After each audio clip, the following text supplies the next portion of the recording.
2 ساعته دارم میگم میکروفون خاموش بود. سلام رفقا، خوش اومدید به کانال مازوتا. اینجا جاییه که با هم دیگه میریم سراغ دنیای بازی‌ها. اونم نه فقط دنبال تیر زدن و امتیاز گرفتن. اینجا بیشتر دنبال تجربه ایم، دنبال داستان، دنبال اون لحظه‌ای که یه بازی میتونه حستو عوض کنه. من علیم و از بچگی با بازی بزرگ شدم. نه پرو پلیرم، نه ادعا میشه که خفن ترینم، چون نیستم. ولی چیزی که دارم عشق بازی و یه ذهنیه که دنبال بهتر شدنه. همیشه برام سوال بود چه جوری یه بازی میتونه تو ذهن آدما بمونه.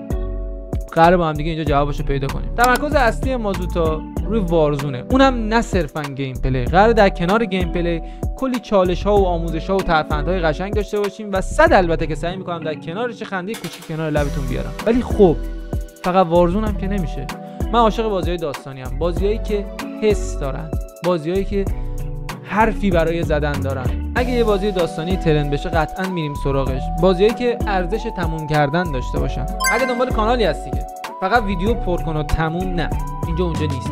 اما اگه دوست داری درباره بازی‌ها بیشتر بدونی، داستانشون رو بشناسی، گیم پلی ببینی و یه تجربه نزدیکتری بهشون داشته باشی، اینجا جای درستیه. مازوتا یه کانال فارسیه برای اونایی که با گیم زدن زندگی میکنن. پس اگه تو هم از مایی، حتما کانال رو سابسکرایب کن و زنگوله رو بزن، چون قراره با هم دیگه بهتر.